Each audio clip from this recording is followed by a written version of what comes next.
Hello everyone, welcome to my channel learning with Saurabh. और आज हम इस चैनल पे एक नया सीरीज़ शुरू कर रहे हैं for the students of class 9th। इस पर्टिकुलर चैनल पे लेट मी टेल यू कि 6th, 7th, 8th, 9th और 10th इसके ऑलमोस्ट साइंस के तो सारे के सारे वीडियोस भी आएंगे और आई गेस आई ट्राई कि मैथ्स के भी वीडियोस आएँ। ठीक है, तो हमसे जुड़े रहें, सब्सक्राइब करें। चलिए, तो आज हमारा जो टॉपिक है या जो चीज़ हमें आज स्टार्ट करनी है, ठीक है, that is atoms and molecules part 1। अब मैंने इसमें उसको पार्ट 1 इसलिए बोला है क्योंकि इसमें मैंने मोल कॉन्सेप्ट को डिस्कस नहीं किया है। आई ट्राई कि मैं उसके लिए एक अलग से सेपरेट वीडियो बनाऊं। ओके, तो that is why I have called it as a part 1। ठीक है, तो बेसिकली अगर आप देखें ये NCERT क्लास 9th का ये चैप्टर नंबर 3 है। ठीक है, जो हम स्टार्ट करने वाले हैं। ओके फाइन, चलिए शुरू करते हैं। तो सी एटम्स एंड मॉलिक्यूल पढ़ने से पहले थोड़ा सा जो हमारा प्रीवियस नॉलेज है, प्रीवियस नॉलेज कहाँ से बना है हमारा, चैप्टर नंबर 1 से और चैप्टर नंबर 2 से। यहाँ से हमारा प्रीवियस नॉलेज बना हुआ है। ठीक है, क्या प्रीवियस नॉलेज बना हुआ है कि भाई हमको मैटर के बारे में ना कुछ चीज़ें पता है पहले से। Matter is not totally unknown for us. ऐसा नहीं है कि मैटर एकदम अननोन चीज़ है हमारे लिए। हमें कुछ चीज़ें पता है। क्या क्या चीज़ें पता है? मैटर की कुछ प्रॉपर्टीज़ पता है जो हमने चैप्टर नंबर 1 में सीखी थी। फिजिकल प्रॉपर्टीज़ को हमने चैप्टर नंबर 1 में सीखा था। केमिकल प्रॉपर्टीज़ को हमने चैप्टर नंबर 2 में सीखा था। ठीक है, तो मैटर की कुछ प्रॉपर्टीज़ हैं, जैसे हमको पता है कि ये क्या करता है, ये स्पेस ऑक्यूपाई करता है। ठीक है, ये हमको पता है। सेकंड, हमको ये पता है कि बहुत स्मॉल पार्टिकल से मिलके बना हुआ है ये। ठीक है, तीसरी चीज़ हमको जो ये पता है ये कंटिन्यूअस रहते हैं। इसमें मोशन जो होता है पार्टिकल्स का ये कैसा होता है, कंटिन्यूअस होता है। देन इसके अंदर कुछ एक मास होता है विच कॉजेज द वेट, जिसकी वजह से ही वेट आता है। ठीक है, चलिए, तो ये एक बेसिक चीज़ हमको ऑलरेडी मैटर के बारे में पता है कि मैटर कोई एक ऐसी चीज़ है, बेसिकली दुनिया की हर चीज़ अगर आप देखें तो, अगर आप एक तरीके से देखें कि तो आपका पूरा का पूरा यूनिवर्स ही 2 चीज़ों से बना हुआ है। एक होता है मैटर, ठीक है, और एक होता है आपका एनर्जी।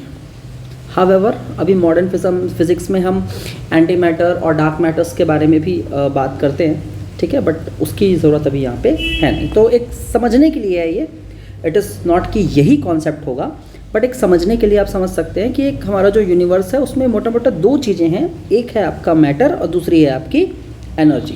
एनर्जी मतलब लाइट हो गया, ठीक है, इलेक्ट्रिसिटी हो गई, ये सब एनर्जी है। ठीक है, मैटर हर वो चीज़ जिसको हम देख सकते हैं, छू सकते हैं। ठीक है, वो सारी चीज़ें क्या है, मैटर है। जो स्पेस ऑक्यूपाई कर रही है, मास है जिसके अंदर पार्टिकल्स हैं, ये सारी बेसिक छोटी छोटी चीज़ें जो है वो हमको ऑलरेडी पता होती है। ठीक है, उसके बाद फर्दर अगर हम आगे जाएं तो स्टेट्स ऑफ मैटर भी हमने पढ़ा है। स्टेट्स ऑफ मैटर क्या क्या पढ़ते हैं हम, तो हम बात करते हैं सबसे पहले सॉलिड के बारे में, फिर हम बात करते हैं लिक्विड की, फिर हम बात करते हैं गैसेस की, फिर हम बात करते हैं प्लाज्मा की। अच्छा, इसमें फिफ्थ स्टेट के बारे में नहीं दिया है, which is your Bose Einstein and condensate, BEC। ठीक है, एनीवे वो भी वो उतना ज़्यादा इंपॉर्टेंट नहीं है हमारे लिए।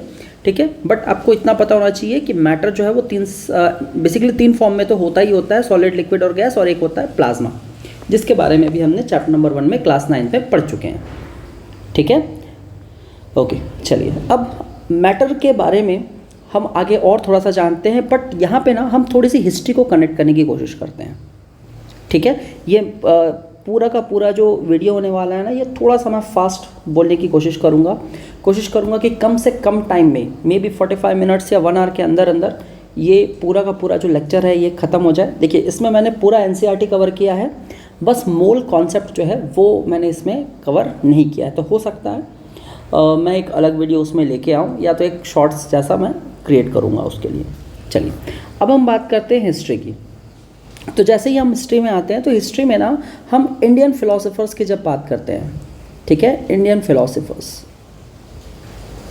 तो जब मैं इंडियन फिलोसोफर्स के बारे में बात करता हूँ तो यहाँ पे 2 नाम निकल के आते हैं। पहला नाम है महर्षि कणद का, ठीक है, और दूसरा नाम है ऋषि पकुदा कत्यायमा। ठीक है, ये 2 नाम निकल के आते हैं। अब ये 2 नाम क्यों निकल के आ रहे हैं इसके बारे में हमको थोड़ा सा देखना है। ठीक है।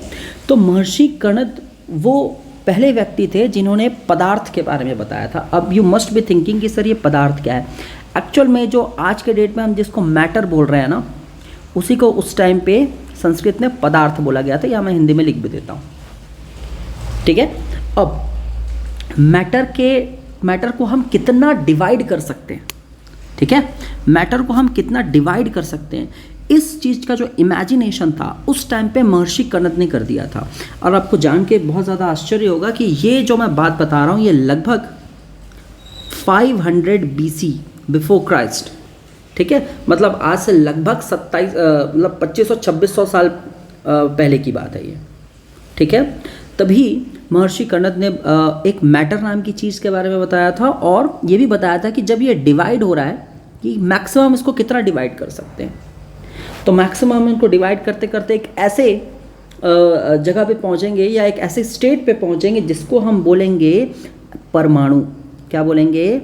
परमाणु, ठीक है, या इसी को मॉडर्न डे में हम बोलते हैं एटम, ठीक है। तो इन्होंने बेसिकली पदार्थ और परमाणु इनके बारे में बताया, ठीक है। तो ये बताया था महर्षि कणद ने, ठीक। अब नेक्स्ट हम बात करें कि ऋषि पखुदा कत्यायमा जो थे, इन्होंने क्या बताया था, ठीक है। तो देखिए, इन्होंने जैसे महर्षि कणद ने एटम के बारे में बताया था, ठीक है, परमाणु के बारे में बताया, तो हमारे चैप्टर का नाम क्या है? Atom and molecule. जब दो एटम ही कंबाइंड स्टेट में रहते हैं, ठीक है, जब 2-4 एटम आपस में मिल जाते हैं, या 2 या 2 से ज़्यादा एटम आपस में मिल जाते हैं, तो क्या बनाते हैं? मॉलिक्यूल बनाते हैं, ठीक है। तो बेसिकली इन्होंने बताया, ठीक है, कि एक जो मैटर है, ठीक है, एक जो मैटर है, और ये मैटर छोटे छोटे पार्टिकल से मिलके बना है। ये मैटर कैसे बना है? छोटे छोटे पार्टिकल से मिलके बना हुआ है। तो ये हमेशा फ्रीली एग्जिस्ट नहीं करेंगे, ठीक है। ये पार्टिकल जो हैं दे विल फ्रीली एग्जिस्ट नहीं करेंगे, they will not exist freely, they will always be in a combined form. और हमको पता है ये पार्टिकल्स मतलब किसकी बात कर रहे हैं? एटम की, ठीक है। और कंबाइंड फॉर्म मतलब किसकी बात कर रहे हैं? मॉलिक्यूल की। तो देखो, इन्होंने कहीं ना कहीं मॉलिक्यूल्स के बारे में बात कर दी थी, ठीक है। लगभग एक ही ईरा के हैं ये दोनों के दोनों इंडियन फिलोसोफर्स, ठीक है। चलिए, तो अब इसमें हम और आगे बढ़ते हैं, और आगे जाके हम, अच्छा, इसमें अभी तो हमने खैर इंडियन फिलोसोफर्स के बारे में बात की थी। अब हम बात करते हैं जो फॉरेन जो फिलोसोफर्स थे, जिसमें ल्यूसिपस हैं और डेमोक्रिटस हैं, ठीक है। तो इनके बारे में हम बात कर लेते हैं कि इनका क्या बोलना था। तो बेसिकली ये भी इसी बारे में ही बात कर रहे थे, ठीक है। इन दोनों का भी यही था कि बेसिकली इन्होंने मॉलिक्यूल्स और एटम के ही कॉन्सेप्ट को दिया हुआ है, ठीक है। इन्होंने भी एटम्स के बारे में ही बताया हुआ है कि भाई एक अगर आपके पास एक मैटर है, ठीक है, और मैटर को अगर आप कंटिन्यूसली डिवाइड करते जाओगे तो उसको ये जो डेमोक्रिटस थे, इन्होंने बोला था कि वो क्या होगा? एटम होगा। कि एक मैटर है, ठीक है, इसको लिख भी देते हैं, मैटर है, अगर आप कंटिन्यूसली डिवाइड करते जाएंगे तो जो आप फाइनल एक जगह पे पहुंचेंगे उसको आप क्या बोलेंगे? एटम बोलेंगे। फाइनल जो स्टेट पे आप पहुंचेंगे उसको हम बोलेंगे एटम, ठीक है। चलिए, ओके। अब देखो, ल्यूसिपस और डेमोक्रिटस का जो एक्सपेरिमेंट था, या एक्सपेरिमेंट मैं नहीं कहूँगा, ये फ़िलॉसफी थी, ठीक है। इवन यहाँ पे भी जो इंडियन फिलोसोफर्स ने जो बात की थी, ये इसमें ना एक्सपेरिमेंटल मेथड्स की बहुत ज़्यादा कमी थी, ठीक है। एक्सपेरिमेंट्स बहुत ज़्यादा नहीं थे यहाँ पे, ये जो भी था बस फिलॉसफी में ही चल रहा था, ठीक है। तो लैक ऑफ एक्सपेरिमेंटल प्रूफ यहाँ पे था, एक्सपेरिमेंटल प्रूफ था यहाँ पे, ठीक है।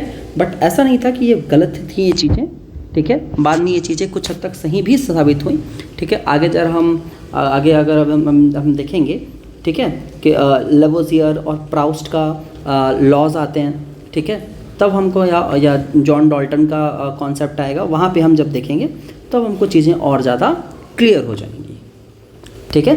चलिए, अब इससे आगे और निकल के आते हैं। मैटर के बारे में हमको ऑलरेडी कुछ कुछ चीज़ें पहले से भी पता हैं, ठीक है। देखिए अभी मेरा मेन फोकस जो है ना वो मैटर पे ज़्यादा है, क्योंकि एटम के बारे में तो हम बात करेंगे ही थ्रू आउट चैप्टर, ठीक है। तो मैटर के बारे में अब क्योंकि मैं आपको एक ओवरव्यू देने की कोशिश कर रहा हूँ, ठीक है, क्योंकि अगर मैं डायरेक्टली एनसीईआरटी पढ़ाने लगूंगा तो फिर वो थोड़ी सी समझने में दिक्कत होती है इस चैप्टर में बच्चों को, ठीक है। अब मुझे पता है कि मैटर जो है वो किससे बने हुए हैं, वो बने हैं बहुत छोटे छोटे पार्टिकल से बने हुए हैं, ठीक है। अगर मैं सेम टाइप के पार्टिकल्स या मैं बोलूँ प्योर सब्सटेंसेस जिसमें सेम टाइप के पार्टिकल्स को यूज़ किया जाता है, ठीक है, तो उससे क्या बनते हैं, उससे बनते हैं हमारे एलिमेंट और कंपाउंड, ठीक है। अभी हम मिक्सचर के बारे में उतनी बात नहीं करने वाले हैं, ये इसके बारे में हमें बात नहीं करनी है, ठीक है। तो मैटर का जो पार्टिकल्स है यही जो आगे जाके एटम बनने वाला है, ठीक है। मैटर का जो सबसे छोटा स्ट्रक्चरल यूनिट है उसे ही हम एटम बोलेंगे, उसे ही अभी के लिए हम उसे पार्टिकल बोल दे रहे हैं, ठीक है। तो अगर एक ही टाइप के पार्टिकल्स हैं तो उसको बोलेंगे हम सेम टाइप के, अगर पार्टिकल्स हैं तो उसको हम बोलेंगे एलिमेंट, और अगर डिफरेंट टाइप के पार्टिकल्स हैं तो उसको हम बोलेंगे कंपाउंड। तो आपको पता होना चाहिए कि टोटल 118 एलिमेंट्स हैं अभी, ठीक है, जिसमें आपको पता होगा हाइड्रोजन होता है, हीलियम होता है, ठीक है, यहाँ पे हाइड्रोजन है, ठीक है, हीलियम है, लिथियम है, ठीक है, फिर बोरॉन, इसके बाद वैसे बेरिलियम आता है, ठीक है, फिर आता है बोरॉन, कार्बन, फिर नाइट्रोजन, ऑक्सीजन, ऐसा करके कम से कम 20 से 30 आपको एलिमेंट के नाम जो है वो याद होने चाहिए, ठीक है। कंपाउंड तो इनफाइनाइट है, मतलब जितने कंपाउंड आप बनाने चाहें उतने बना सकते हैं, कंपाउंड्स की कोई लिमिट नहीं है, ठीक है। अब मैं एक एग्जांपल से ना चीज़ों को थोड़ी सी क्लियर करने की कोशिश करता हूँ, ठीक है। क्यों, अब आप सोच रहे होंगे सर आप अचानक से एलिमेंट और कंपाउंड क्यों बताने लगे। मैं इसलिए बता रहा हूँ, या आपको ये भी लग सकता है कि सर अभी आप ना बहुत स्कैटर्ड बता रहे हो, मतलब चीज़ें कनेक्ट नहीं हो रही है। डेफिनेटली जब साइंटिस्ट लोगों की चीज़ें कनेक्ट नहीं हुई तो अभी मेरी भी नहीं होंगी। क्यों नहीं होंगी, क्योंकि आगे उसको कनेक्ट करने के लिए डाल्टन्स का लॉ है, डाल्टन के जो पोस्टुलेट्स हैं वो हैं आगे, तो डोंट वरी अबाउट इट, ठीक है। तो एलिमेंट और कंपाउंड, एलिमेंट कितने हैं 118। अब एलिमेंट में जैसे अब कुछ एलिमेंट्स हम ले लेते हैं, जैसे मैं ले लेता हूँ हाइड्रोजन। हाइड्रोजन ऑक्सीजन के साथ कंबाइंड होकर क्या बना लेता है, H2O, विच इज़ वाटर। तो ये एक एलिमेंट है, ये एक एलिमेंट है, लेकिन ये क्या है, एक कंपाउंड है। ये क्या है, एक कंपाउंड है, ठीक है। अब आपको ये भी पता होगा कि ये लेफ्ट साइड वाले को हम क्या बोलते हैं पता है, रिएक्टेंट। क्या बोलते हैं इसको, रिएक्टेंट। और इस लेफ्ट हैंड साइड को, और राइट हैंड साइड वाले को हम क्या बोलते हैं पता है, प्रोडक्ट। इसको बोलते हैं प्रोडक्ट। और ये है हमारा केमिकल रिएक्शन, केमिकल रिएक्शन, ठीक है। अब क्यों मैं इतना कॉन्फिडेंटली आपको ये सब बता रहा हूँ, क्योंकि ऐसा नहीं है कि आप ये सब पहली बार पढ़ रहे हैं। आप छोटे क्लासेस में, अगर मैं 6th की बात करूँ, नॉट 6 बट 7th और 8th में आप डेफिनेटली क्या बोलना चाहिए, केमिकल रिएक्शंस को डील करते हैं थोड़ा थोड़ा, ठीक है। इसीलिए मैं बस थोड़ा सा एक हिंट देने की कोशिश कर रहा हूँ कि भाई एलिमेंट क्या है, ठीक है, और आपका कंपाउंड क्या है, ठीक है। चलिए, तो अभी तक हमने क्या क्या देखा, अभी तक हमने देखा कि भाई बेसिक क्या है मैटर का, मैटर की बेसिक चीज़ें क्या क्या है, ठीक है। इसके बाद हमने देखा कि मैटर के बारे में थोड़ी सी हिस्ट्री, कि मैटर के बारे में क्या रिसर्च करने की लोगों ने कोशिश की, ठीक है, इंडियन और फॉरेन जो फिलोसोफर्स थे। उसके बाद हमने देखा कि मैटर का थोड़ा सा क्लासिफिकेशन देख लिया, ठीक है।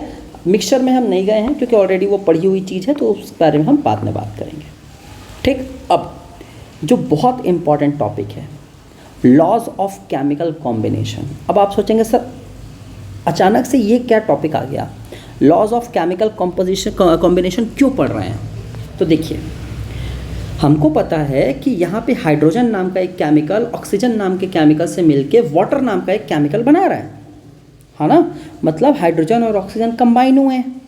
तो भैया अगर कोई भी चीज़ें केमिकली कंबाइन हो रही हैं तो किसी ना किसी रूल के ही अकॉर्डिंग हो रही होंगी ना, अपने मन से तो नहीं हो जाएंगी, ठीक है। और बेसिकली अभी तक जितनी भी फिलॉसफीज दी गई थी, ठीक है, उसमें 2 साइंटिस्ट थे, एक का नाम था लेवोसियर और एक का नाम था जोसेफ एल प्राउस्ट। तो इन दोनों ने क्या किया, इन दोनों ने इन सारी चीज़ों को कंबाइन करते हुए, ठीक है, एक क्या बोल सकते हैं फाउंडेशन रखा। क्या, किसका फाउंडेशन रखा? इन्होंने केमिकल साइंस का फाउंडेशन रखा। ठीक है, तो अगर आपसे कोई पूछे कि केमिस्ट्री चालू कहाँ से हो रही है, तो केमिस्ट्री यहीं से शुरू हो रही है, लॉज ऑफ केमिकल कॉम्बिनेशन से ही, क्योंकि यही लॉ बता रहा है ना, कि चीज़ें कैसे कंबाइन होती हैं। ठीक, चलिए, तो लॉज ऑफ केमिकल कॉम्बिनेशन के अंदर ना दो चीज़ें आती हैं। पहला आता है लॉ ऑफ कंजर्वेशन ऑफ मास, जो कि यहाँ लिखा हुआ है, और दूसरी चीज़ आती है लॉ ऑफ कांस्टेंट प्रपोर्शन। ठीक है, दोनों को समझने की कोशिश करते हैं। देखिए, कुछ भी यहाँ पे टफ जैसा नहीं है, एकदम कहानी के जैसे चीज़ें चलने दीजिए, आपको बिल्कुल समझ में आ जाएगा। ठीक है, चलिए, अब लेवोजियर, ये जो लॉ ऑफ कंजर्वेशन ऑफ मास था, ठीक है, ये किसने दिया था? ये लेवोजियर ने दिया था 1789 में। ये जो मैंने जैसा बोला था 18th सेंचुरी में केमिस्ट्री का जो डेवलपमेंट है वो अपने स्टार्ट हो गया था। ठीक है, और किन्होंने दिया था ये लॉ? लेवोजियर ने दिया था, और इन दोनों लॉज के पीछे में लेवोजियर और प्राउस्ट दोनों का ही एक्सपेरिमेंटल वर्क था। ठीक है, अब इस कंजर्वेशन ऑफ मास को समझने के लिए यहाँ पे एक एक्टिविटी दी गई है, दैट इज एक्टिविटी नंबर 3.1। क्या एक्टिविटी है? देखो, दो कॉलम बनाए गए हैं यहाँ पे, एक यहाँ पे एक्स का कॉलम है और एक वाई का कॉलम। ये एनसीईआरटी से मैंने एज इट इज उठाया हुआ है। ठीक है, अब एक्स कॉलम में क्या है? कॉपर सल्फेट है, यहाँ पे सोडियम कार्बोनेट है, यहाँ बेरियम क्लोराइड है, सोडियम सल्फेट है, लेड नाइट्रेट है, सोडियम क्लोराइड है। अब आप बोलेंगे सर ये है क्या क्या? तो बेटा ये सब के सब केमिकल्स हैं। क्या है ये? केमिकल्स हैं। ठीक है, अब करना क्या है पता है? इसको हमको यहाँ पे, ये देखो, ये नीचे वाला डायग्राम दिख नहीं रहा है ठीक से, मैं आपको ना इसको अलग से बना के दिखा देता हूँ।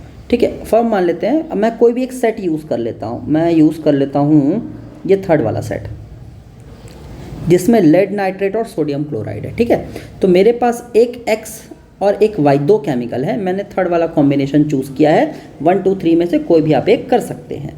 यहाँ पे मैं ले रहा हूँ लेड नाइट्रेट, और यहाँ पे मैं ले रहा हूँ सोडियम क्लोराइड। ठीक है, क्या ले रहे हैं? Sodium chloride. ठीक है,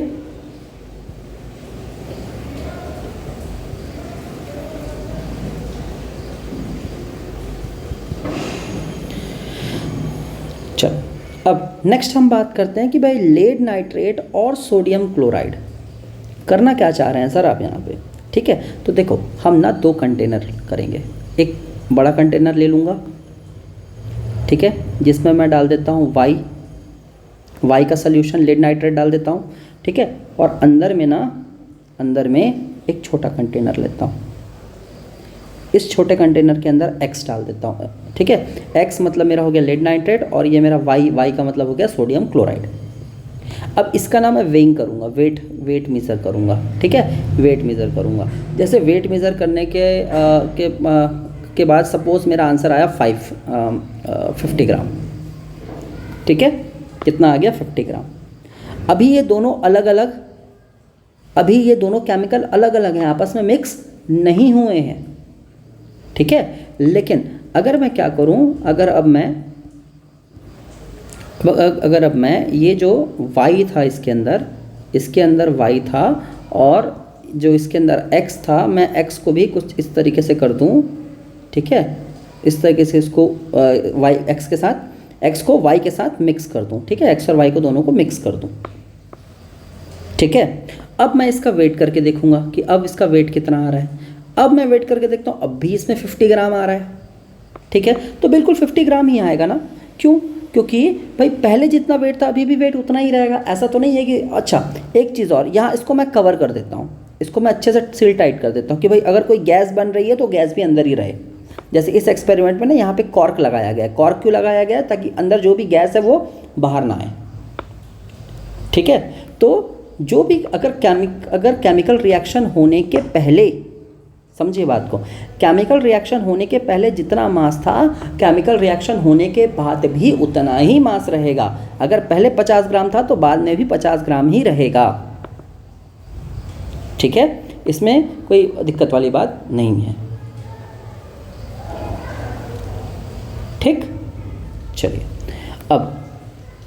आई होप आप एक्सपेक्ट कर रहे होंगे कि सर ये इन दोनों का होगा क्या, मतलब अगर ये दोनों मिल भी जाते हैं तो बनता क्या है। ठीक है, चलिए तो इस चीज़ को मैं यहाँ पे बता ही देता हूँ कि ये दोनों मिलेंगे तो क्या बनेंगे।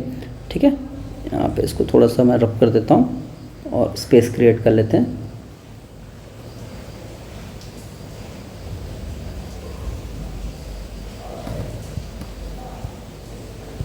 चलिए तो हमारे पास है लेड नाइट्रेट। ठीक है, लेड नाइट्रेट होता है हमारा PbNO3 ट्वाइस, और हमारा सोडियम क्लोराइड है जो कि होता है NaCl। ठीक है, तो जब ये दोनों जब रिएक्ट करते हैं तो ये क्या बनता है, देखिए ध्यान से। तो यहाँ बनेगा, एक मिनट मैं दूसरा पेन लेता हूँ, ये पेन इतना खास लग नहीं रहा है। चलिए तो मैं ले लेता हूँ PbNO3 ट्वाइस। जब ये दोनों कंबाइन करते हैं, ठीक है, तो क्या बनता है, ये बनता है PbCl2 that is lead chloride, और NaNaO3 that is sodium nitrate. ठीक है, चाहे तो आप इसको लिख सकते हैं इसके नाम। ठीक है, सोडियम नाइट्रेट, और ये हो जाएगा लेड क्लोराइड। ठीक है, लेड क्लोराइड। तो ये था। अच्छा, लॉ ऑफ कंजर्वेशन ऑफ मास का अगर आप स्टेटमेंट देखना चाहें तो ये देखिए स्टेटमेंट यहाँ पे लिखा हुआ है। ठीक है, law of conservation of mass states that the mass can neither be created not be destroyed. ना ही आप मास को बना सकते हैं और ना ही आप मास को डिस्ट्रॉय कर सकते हैं। ठीक है, इसको सिर्फ आप एक फॉर्म से दूसरे फॉर्म में कन्वर्ट कर सकते हैं, उससे ज़्यादा आप कुछ नहीं कर पाएंगे। ठीक है, तो देखिए पहले अगर 50 ग्राम था, पहले 50 ग्राम था, तो ये अगर ये 50 ग्राम है तो रिएक्शन होने के बाद ये भी 50 ग्राम ही होगा। ठीक है, अगर आपने इसमें जो भी गैस बन रही होगी उसको आपने बाहर जाने नहीं दिया है तो। ठीक है, चलिए तो ये हो गया मेरा पहला लॉ ऑफ कंजर्वेशन ऑफ मास। अब हम बात करेंगे सेकेंड लॉ की, लॉ ऑफ कांस्टेंट प्रोपोर्शन। ठीक है, क्या बोलता है ये लॉ ऑफ कांस्टेंट प्रोपोर्शन। ठीक है, चलिए देखते हैं इसके बारे में बात करते हैं। अब हमको पता है कि भाई बहुत सारे जो कंपाउंड्स हैं ना, ठीक है, वो दो या दो से ज़्यादा एलिमेंट से मिलके बने होते हैं। ठीक है, जैसे अगर मैं बात करूं हाइड्रोजन और ऑक्सीजन कंबाइंड होकर क्या बनाते हैं, H2O बनाते हैं। ठीक है, इसमें कहीं कोई दिक्कत नहीं है। ठीक है, अगर हाइड्रोजन का मैं मास देखूं तो ये होता है 1 यूनिट। ठीक है, अभी ये क्या है मास, एटॉमिक मास, ये सब आगे आएगा, बट अभी के लिए ध्यान रखिए। और ऑक्सीजन का जो होता है वो होता है 16 यूनिट। ठीक है, इस हिसाब से अगर मैं देखूं तो एक हाइड्रोजन का 1 यूनिट, तो यहाँ कितने हाइड्रोजन लग रहे हैं, 2 हाइड्रोजन। तो हाइड्रोजन और ऑक्सीजन का अगर मैं रेशियो निकालूं, ठीक है, तो पानी के अंदर कितने हाइड्रोजन यूज़ हो रहे हैं, 2 हाइड्रोजन, तो ये हो गया 2, और एक कितना ऑक्सीजन, 1 ऑक्सीजन, तो ये हो गया 16, तो ये हो गया 1/8, या लिख सकता हूँ 1:8। ठीक है, अब मुझे पता है कि पानी के अंदर it is in the water. अब मुझे पता है पानी के अंदर हाइड्रोजन और ऑक्सीजन का रेशियो कितना होगा, 1:8। अब ये 1:8 आप दुनिया में कहीं भी पानी उठा लीजिए, या अगर कोई केमिकली पानी बना भी रहा है उसके पास भी यही मिलेगा, यही रेशियो मिलेगा। ठीक है, तो लेवोजियर ने यही किया कि many compounds were composed of 2 और मोर एलिमेंट्स। हाँ बिल्कुल, वाटर जो है वो 2 एलिमेंट से मिलकर बना है, and it has a same element in the same proportion. बिल्कुल, आप पानी कहीं का भी उठा लीजिए वो हाइड्रोजन और ऑक्सीजन का ही होगा और 1:8 में ही होगा। ये फ़र्क नहीं पड़ता कि वो कंपाउंड आया कहाँ से है और उसे किसने बनाया है। ठीक है, तो the law was stated by Proust as in a chemical substance the element are always in the definite proportion by their mass। ठीक है, तो देखो इनका ये मास था इनका, तो इनका जो मास था हाइड्रोजन का कितना था, 1 था। अब चूंकि 2 हाइड्रोजन थे इसलिए मैंने 2 से मल्टीप्लाई किया था, और ऑक्सीजन का 16 था, 1 ऑक्सीजन है इसलिए मैंने इसको 1 से मल्टीप्लाई किया था। ठीक है, चलिए अच्छा, इसमें अगर आप और एग्जाम्पल खोजना चाहें तो जैसे मैं CO2 का एक एग्जाम्पल ले लेते हैं।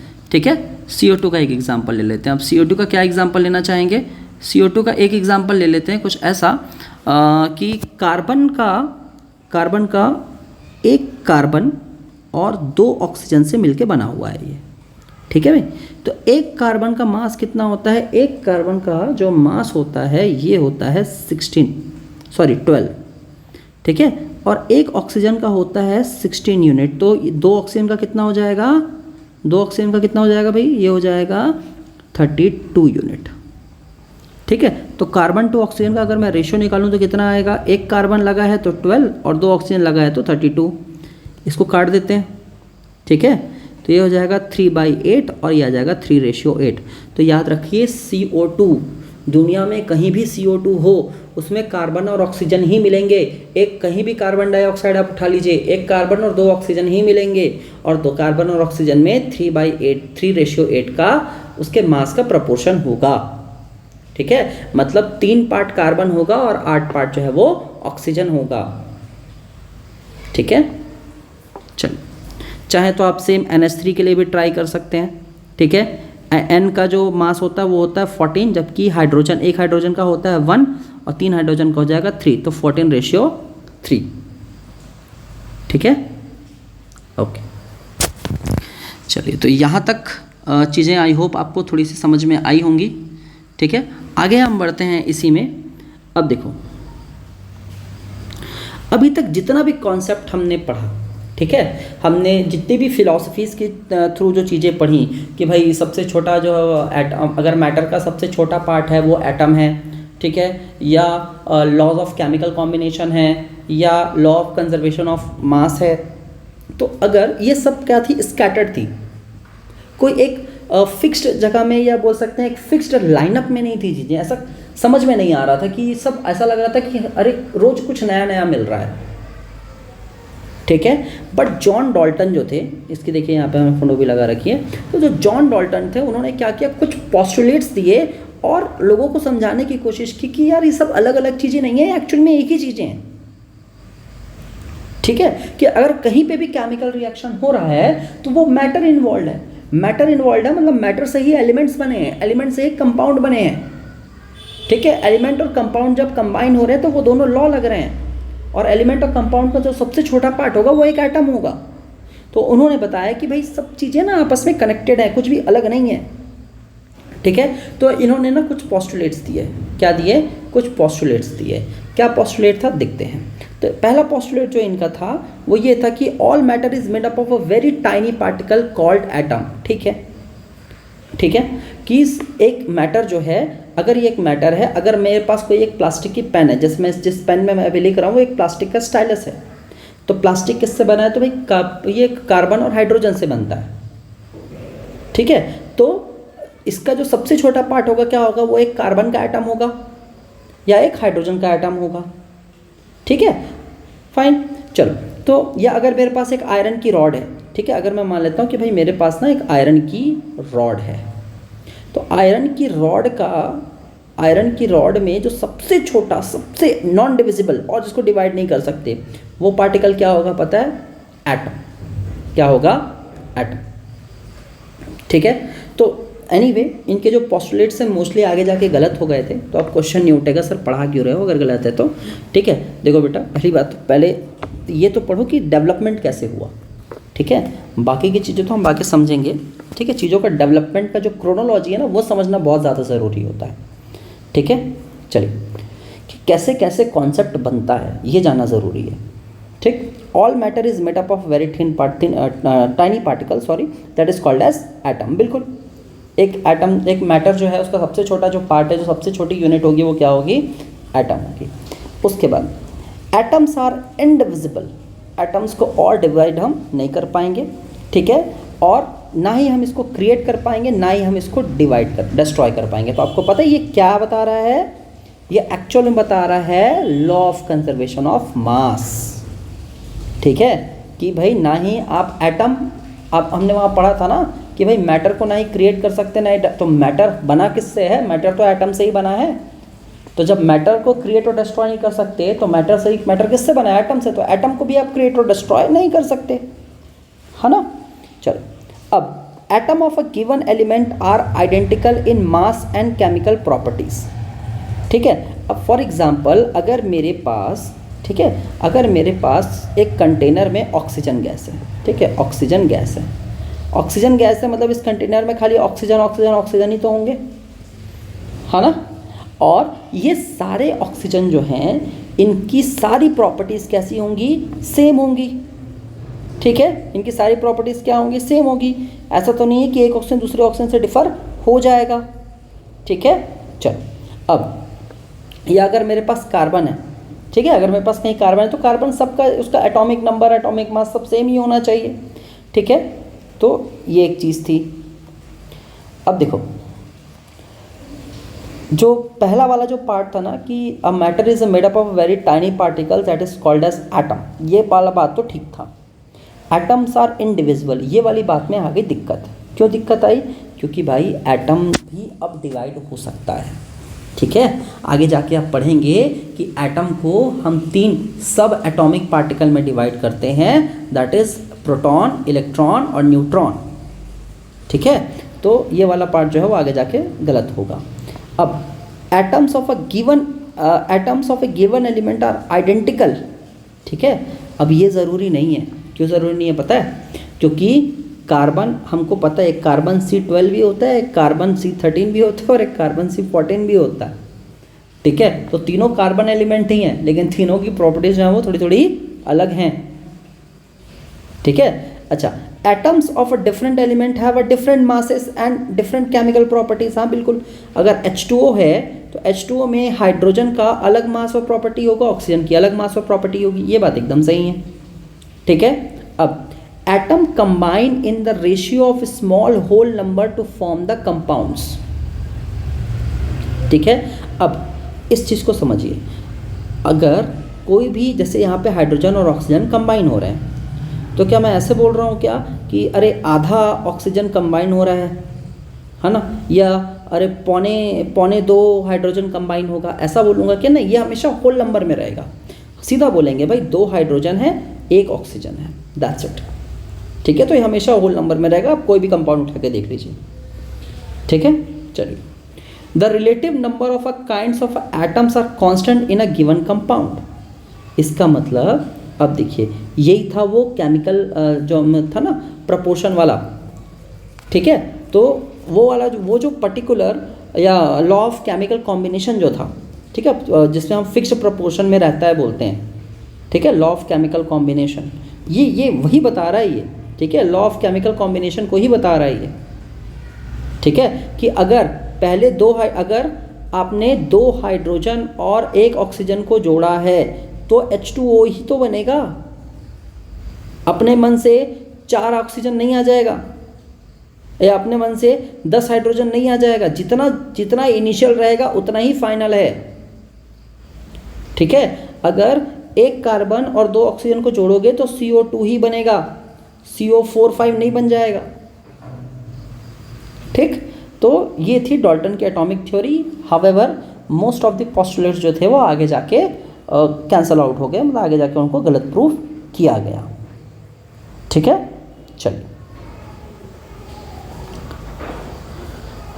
Okay, fine.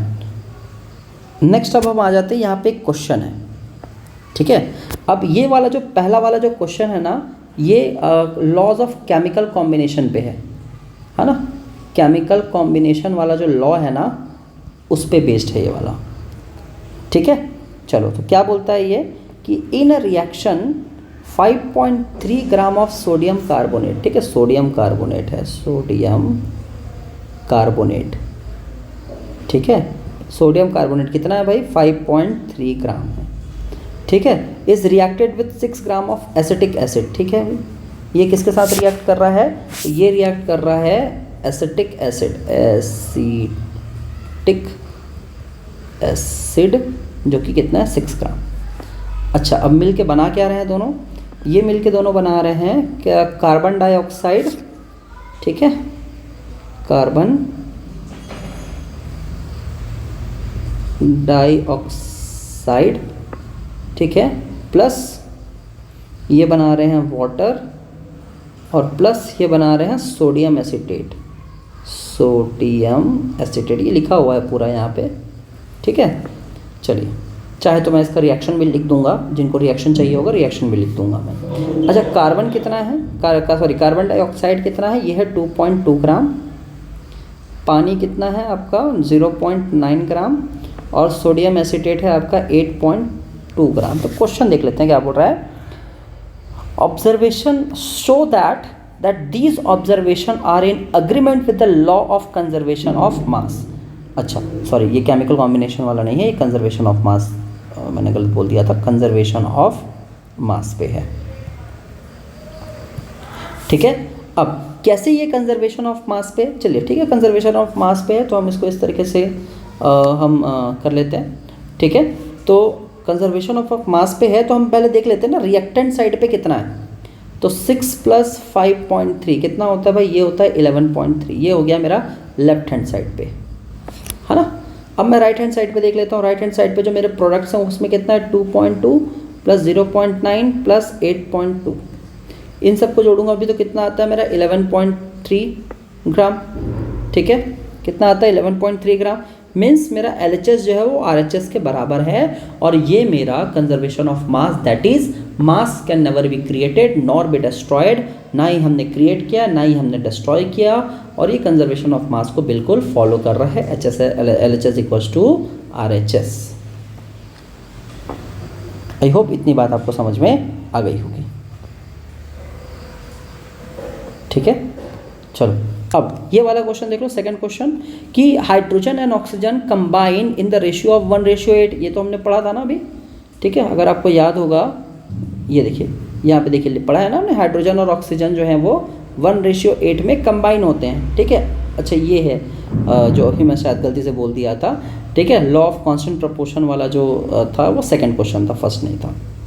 ठीक है, क्वेश्चन नंबर 2 है कि क्या बोल रहा है कि हाइड्रोजन और ऑक्सीजन 1:8 में कंबाइन कर रहे हैं। तो what mass of oxygen would require, कितना ऑक्सीजन लगेगा अगर 3 ग्राम हाइड्रोजन है तो।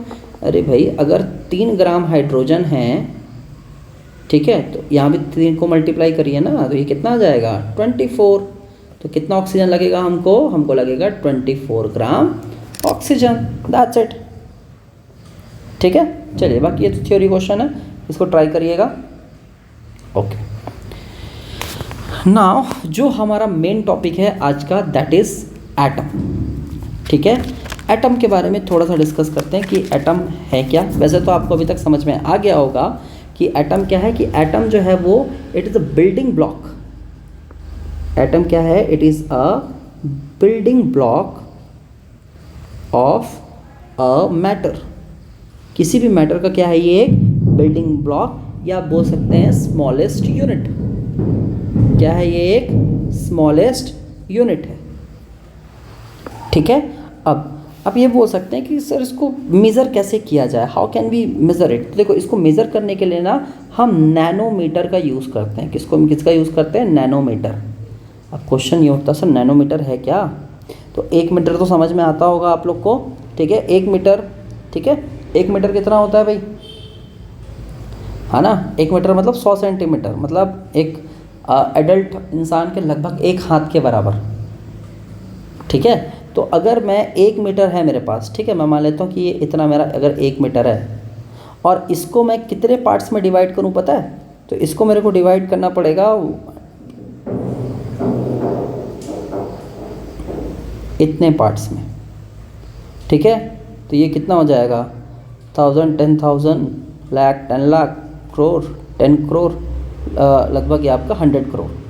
ठीक है, तो 1 मीटर को जब मैं इतने पार्ट्स में डिवाइड करूँगा ना, तब कहीं जाके जो छोटी सी क्वांटिटी मेरे को मिलेगी वो पता है क्या मिलेगी, वो मिलेगी, या इसी को मैं लिख सकता हूँ 10⁹। ठीक है, तो याद रखिए 1 मीटर को जब मैं 10⁹ से डिवाइड करता हूँ तब कहीं जाके मुझे मिलता है 1 नैनोमीटर। ठीक है, या अगर मैं लिखना चाहूँ तो ऐसे भी लिख सकता हूँ कि भाई 1 नैनोमीटर जो है ना वो 10⁻⁹, देखो ये माइनस लगा हुआ है, 9 मीटर के बराबर है। ठीक है, चलो देखो यही बात जो है वो यहाँ पे भी लिखी हुई है। ठीक, यहाँ पे भी सेम बातें लिखी हुई है। अच्छा, यहाँ पे कुछ साइजेस भी आपको दिए हुए हैं, जैसे 10⁻, यहाँ पे दिया हुआ है -10 atom of hydrogen, 10 to the power -9 molecule of water, molecule of haemoglobin, then grain of sand जो अपना एंट होती है एप्पल, ठीक है। चलिए, तो ये साइज को आप कंपेयर कर सकते हैं इस तरीके से, ठीक है। चलिए, ओके, अब इसी में अब ये एटम के बारे में इतना हमने देख लिया, ठीक। एटम को बिल्कुल आप इस तरीके से समझिए कि अगर ये आपका एक मैटर है तो इस मैटर का जो सबसे स्मॉलेस्ट यूनिट होगी जिससे ये मैटर बना है, तो सबसे इसका छोटा पार्ट होगा, ठीक है, तो इसका सबसे छोटा पार्ट होगा वही क्या है, इसका एटम है। उससे छोटा और कुछ नहीं है अभी के लिए। हावेवर आगे जाके ये कॉन्सेप्ट थोड़े से चेंज होंगे, ठीक है। ओके,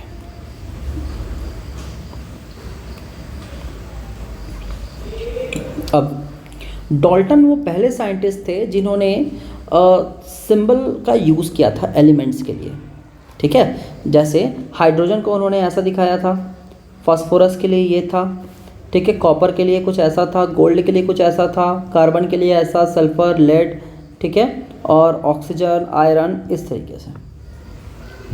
लेकिन बर्जीलियस जो थे, ठीक है, उन्होंने बोला था कि इस तरीके से सिंबल बनाने से के अलावा हम ऐसा भी कर सकते हैं कि हम उनको नाम दे सकते हैं, ठीक है, या ऑलरेडी जो उनका नाम है, ठीक है, जैसे अगर किसी का नाम जिंक है, ठीक है, जिंक है, तो हम उसको इस तरीके से उसके नाम के पहले लेटर के हिसाब से ले सकते हैं, ठीक है, पहले या दूसरे लेटर के हिसाब से हम उसका सिंबल बना सकते हैं, इसमें कोई दिक्कत नहीं है, ठीक है। चलिए, तो अब देखते हैं कि भाई कौन है जो इनके नेम्स डिसाइड करता है, कौन सी बॉडी है जो इनके सिंबल्स को डिसाइड करती है एलिमेंट्स के।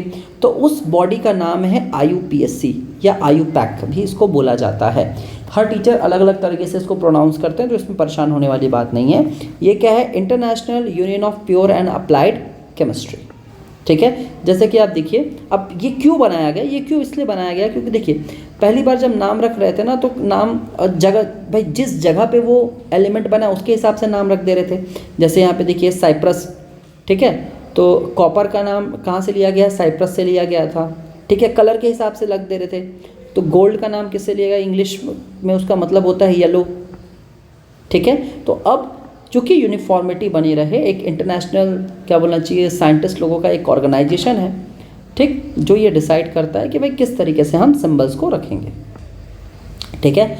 तो सिंबल्स को हम किस तरीके से रखते हैं, ठीक है, तो या तो इसमें फर्स्ट लेटर यूज़ होता है या तो इसमें फर्स्ट और सेकंड लेटर यूज़ होता है, ठीक है। जैसे अगर हाइड्रोजन है तो हाइड्रोजन का सिंबल होगा H, और जिंक है तो जिंक का सिंबल है ZN।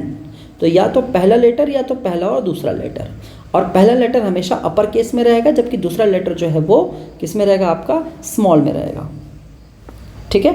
चलिए, तो देखिए यहाँ पे हाइड्रोजन, ठीक है, और एल्यूमिनियम का A और स्मॉल l होगा, कैपिटल L नहीं होगा, ठीक है। कोबाल्ट का C और स्मॉल O होगा, ठीक है। CO तो कार्बन मोनोऑक्साइड हो जाएगा ये, ठीक है, ऐसा नहीं होगा ये, फाइन। चलिए, तो आई होप आपको थोड़ा सा इसके बारे में आइडिया लग गया होगा। यहाँ पे और देख लीजिए आप, ठीक है, एल्यूमिनियम का AR है, आर्गन का AR, बेरियम का BA, बोरॉन का B, ब्रोमीन का BR, फिर कैल्शियम, कार्बन, ठीक है। तो बेसिकली अगर मैं लाइन से अगर बोलूँ तो hydrogen, helium, lithium, beryllium, boron, carbon, nitrogen, oxygen, fluorine, neon, ठीक है। फिर ये होता है सोडियम, मैग्नीशियम, एल्यूमिनियम, सिलिकॉन, आपका ये हो गया फास्फोरस, सल्फर, क्लोरीन, आर्गन, ठीक है, फिर पोटेशियम, फिर ये कैल्शियम। ये पहले 20 का मैंने बता दिया है, ठीक है। और इसके अलावा अगर आप देखेंगे ना कि सर सोडियम का Na कैसा हो रहा है, तो देखिए इसका जो लैटिन में नेम है ना सोडियम का, ठीक है, याद रखिएगा, सोडियम का जो लैटिन में नेम है वो नाइट्रियम होता है, ठीक है। पोटेशियम, पोटेशियम का लैटिन में, इसलिए इसका सिंबल Na है, और पोटेशियम का जो लैटिन में नेम होता है वो होता है कैलियम, इसलिए इसका सिंबल K है, ठीक है। और इसी तरीके से अगर आप देखेंगे लिड का होता है Pb, क्यों होता है Pb पता है, ये होता है प्लम्बम, इसका प्लम्बम नाम है, ठीक है। वैसे ही मर्क्यूरी, अगर आपने छोटे क्लासेस में मर्क्यूरी के बारे में थोड़ा सा ध्यान दिया होगा, मर्क्यूरी का सिंबल क्या होता है? Hg।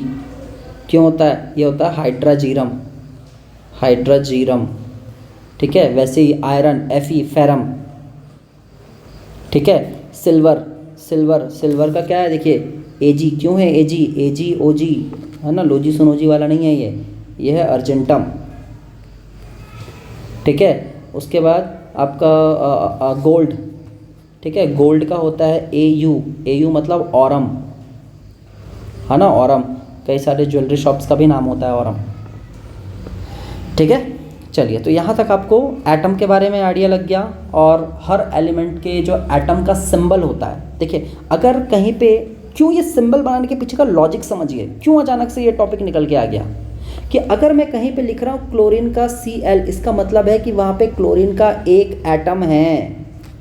अगर मैं Cl2 लिखूँगा ना, इसका मतलब 2 एटम हैं।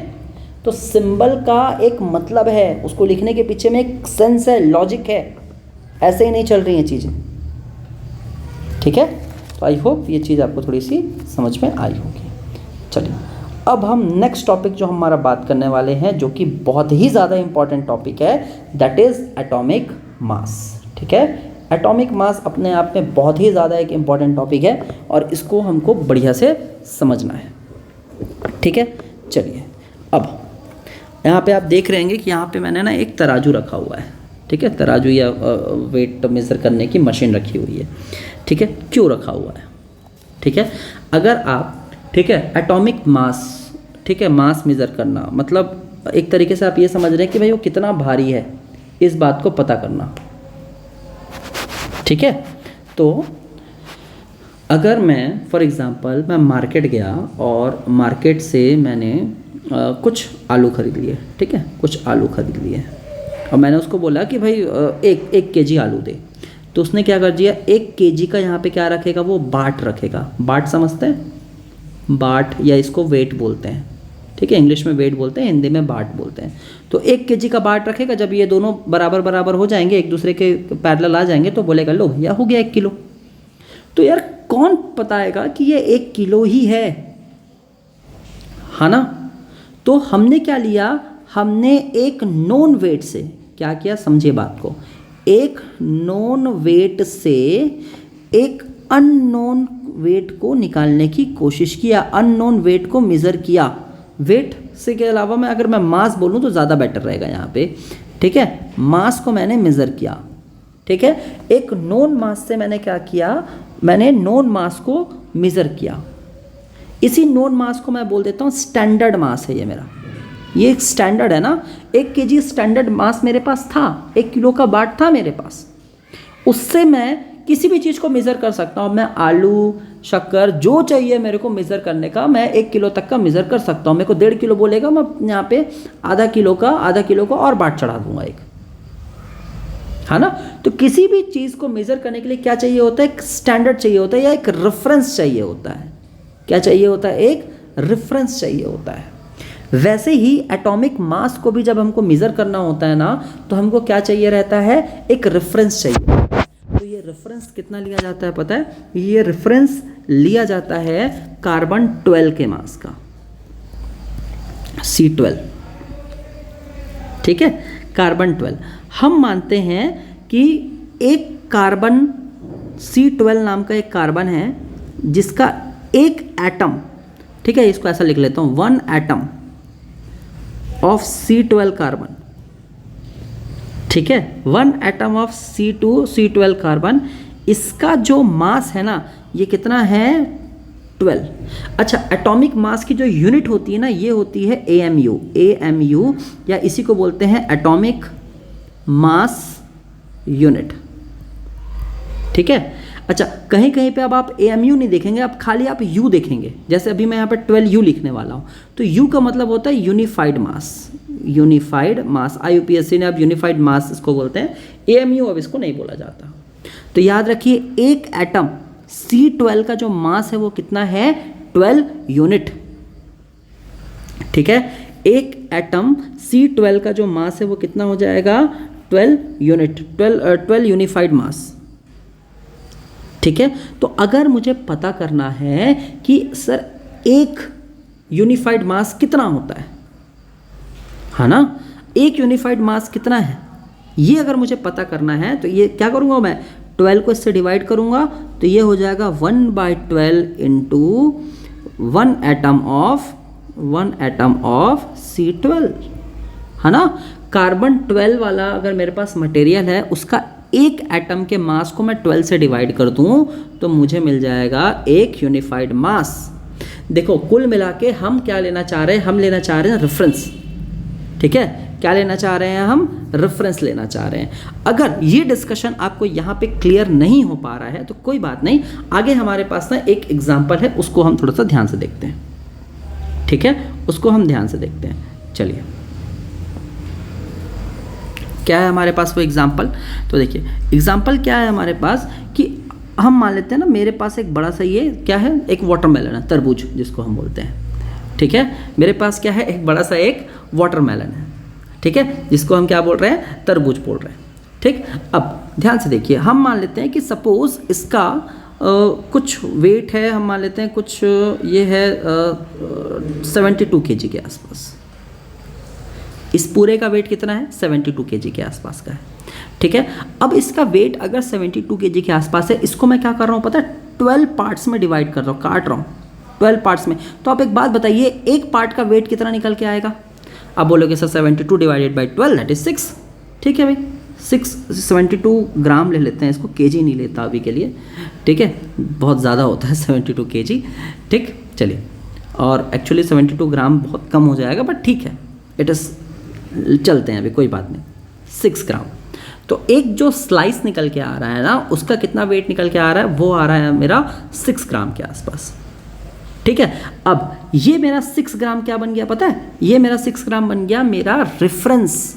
अब देखो, अगर मुझे कोई बोलेगा ना कि देखो मुझे 2 एप्पल चाहिए, यहाँ पे देखो 2 एप्पल लिखे दिए हैं, अगर मुझे 2 एप्पल, अब ये एप्पल है टमाटो, वो छोड़िए, वो बात की डिस्कशन है, ठीक है। अगर मुझे किसी ने बोला कि भैया मेरे को ना 6 ग्राम एप्पल चाहिए, अब दुकानदार टेंशन में आ जाएगा, अरे भैया आधा किलो लो, 1 किलो लो, ये 6 ग्राम एप्पल क्या होता है ना। तो फिर आपके साथ में जो बंदा है उसको मैथ्स पता होगी, तो वो क्या करेगा, अगर वो इसको मेज़र किया 72 ग्राम, इसको 12 पार्ट में डिवाइड कर दिया, तो 1 ग्राम कितना आ गया, 6 ग्राम का। अब वो 6 ग्राम के हिसाब से इसको 2 एप्पल को 6 ग्राम का तौल के उसको दे देगा, ठीक है। आई होप आपको ये चीज़ समझ में आई होगी। तो देखो, किसी एक चीज़ को, ये इस एप्पल को मेज़र करने के लिए मैंने क्या क्रिएट किया, एक रेफरेंस क्रिएट किया। तो वैसे ही मॉडर्न डे में, ठीक है, एलिमेंट्स के या एटम्स के मास को मेज़र करने के लिए हम एक रेफरेंस क्रिएट करते हैं। वो रेफरेंस क्या है, C12 कार्बन, और इसके एक एटम का जो मास होता है वो कितना होता है, 12 यूनिट, ठीक है। और अगर आपसे कोई पूछता है कि भाई एक यूनिफाइड मास कितना होता है, तो ये आपको याद रखना है 1/12 of 1 atom of C12 carbon, ये आपको याद रखना है, ठीक है। चलिए इसी सीरीज़ में अब आगे बढ़ते हैं। आगे है atomic masses of the few element. तो देखिए, हाइड्रोजन का कितना है, 1 यूनिट निकल के आया, कार्बन का कितना है, 12 है, नाइट्रोजन का कितना है, 14 है, ऑक्सीजन का कितना है, 16 है, सोडियम का कितना है, 23 है, ठीक है। ऑक्सीजन का कितना है, 23 है। अब आप बोलोगे सर ये कैसे आया है, कैसे कैसे पता चल रहा है। भाई कोई बात नहीं ना, तो एक तराजू ले ले, है ना, एक तराजू ले ले, ऐसे तराजू लिए थे ना अभी हमने, ऐसे एक तराजू ले लिए, ये 2 एक तराजू ले लिए हमने, है ना। अब यहाँ पे तो क्या किया, यहाँ पे क्या कर रहे हैं हम यहाँ पे ना क्या बोलना चाहिए, अगर मेरे पास ये एक कार्बन है, एक C12 कार्बन है, तो इसका वेट कितना है मुझे पता है, 12 यूनिट। अगर मैं इसको 12 पार्ट्स में डिवाइड कर दूँ, कितने पार्ट्स में डिवाइड कर दूँ, 12 पार्ट्स में डिवाइड कर दूँ, तो एक पार्ट का वेट कितना हो जाएगा, एक पार्ट का वेट कितना हो जाएगा, 1 यूनिट। उसी एक पार्ट, दैट 1 पार्ट या 1 यूनिट वेट को अगर मैं लेके सबको मेज़र करते चलूँ, अगर मैं एक एटम ले लूँ हाइड्रोजन का, है ना, हाइड्रोजन का एक एटम लूँगा, तो मेरे को समझ में आएगा कि यार वो तो एक पार्ट के साथ ही बैलेंस हो गया, इसीलिए उसका मास कितना आया, 1 यूनिट। नाइट्रोजन, अगर मैं नाइट्रोजन को लूँगा तो मेरे को ऐसे ही यहाँ पे कितने पार्ट लगेंगे, ऐसे ही यहाँ पे मुझे 14 पार्ट्स लगेंगे इसको बैलेंस करने के लिए। तो मैंने बोल दिया कि अच्छा इसका वेट 14 हो गया, ठीक है। तो इस तरीके से सबका जो है वो एटॉमिक वेट निकाला गया है, ठीक है। आई होप आपको ये डिस्कशन थोड़ा सा समझ में आया होगा, ठीक। चलिए अब आ जाते हैं हम हमारे नेक्स्ट टॉपिक पे कि हाउ डू एटम एग्जिस्ट। अरे एटम एग्जिस्ट क्यों कर रहे हैं, ठीक है, क्या और एटम एग्जिस्ट मतलब करते कैसे हैं बेसिकली, ठीक है। तो ये जो हमारा डिस्कशन होने वाला है ना, यहाँ पे हम बेसिकली हम एक प्लेटफॉर्म तैयार कर रहे हैं ताकि हम डिस्कस कर पाएँ मॉलिक्यूल्स को। किसको डिस्कस कर पाएँ? मॉलिक्यूल्स को। देखिए अगर मेरे पास एक हाइड्रोजन का एटम है दैट इज़ H, तो क्या ये एटमॉस्फेयर में ऐसे ही घूमता रहेगा? नहीं, ये ऐसे नहीं मिलेगा, ठीक है, ये ऐसे नहीं मिलेगा, ठीक है। ये ऐसे क्यों? तो किस फॉर्म में मिलेगा?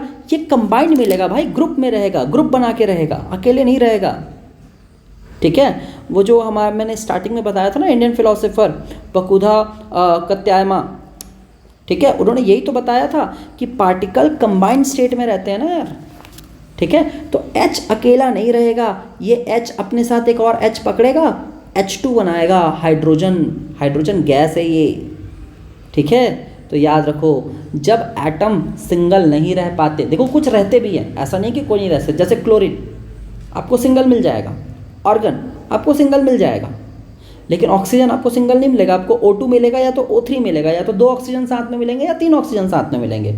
2 वाले को तो ऑक्सीजन गैस बोलते हैं, 3 वाले को ओजोन बोलते हैं, ठीक है। यस, जो हमारे अर्थ के ऊपर जो ओजोन है ना, हमारे एटमॉस्फेयर में जो ओजोन है, ये उसी की बात कर रहे हैं, ठीक है। तो a molecule is general group of 2 और more atoms that are chemically bonded together and tightly hold together by the attractive force, ठीक है। तो अगर 2 या 2 से ज़्यादा एटम एक दूसरे से बहुत अच्छे तरीके से क्या बोलना चाहिए, बॉन्डेड हैं, ठीक है, और तो इस कंडीशन को हम क्या बोलेंगे? मॉलिक्यूल्स बोलेंगे। A molecule can be defined as a smallest particle of an element और a compound that is capable of a independent existence. इसका मतलब समझिए कि कोई भी, ठीक है, कोई भी एलिमेंट इंडिपेंडेंट इस दुनिया में एग्जिस्ट कर पाएगा, ठीक है। इस चीज़ को बताता है मॉलिक्यूल। अगर वो कर रहा है ना इंडिपेंडेंट एग्जिस्ट, तो वो एक मॉलिक्यूल है, ठीक है, वो क्या है? एक मॉलिक्यूल है, ठीक है। चलो अब मॉलिक्यूल क्या क्या हो गए, जैसे मैंने बताया एक हाइड्रोजन दूसरे हाइड्रोजन से कंबाइन करके क्या बना लेता है? हाइड्रोजन गैस, ये इसका मॉलिक्यूल बन गया, ये एक मॉलिक्यूल है जबकि ये एक एटम है। वैसे एक क्लोरीन दूसरे क्लोरीन के साथ मिलकर बनाता है, क्लोरीन गैस बनाता है, ठीक है। एक ऑक्सीजन या 2-3 ऑक्सीजन आपस में मिलकर क्या बनाते हैं? O3 बनाते हैं, दैट इज ओजोन है, ठीक है। नाइट्रोजन गैस भी आपको N+N दैट इज N2 के फॉर्म में मिलता है ना, सिंगल आपको ये नहीं मिलेगा, ओके। चलिए, तो आई होप ये छोटी मोटी चीज़ें आपको यहाँ पे समझ में आई होंगी, ठीक, ओके।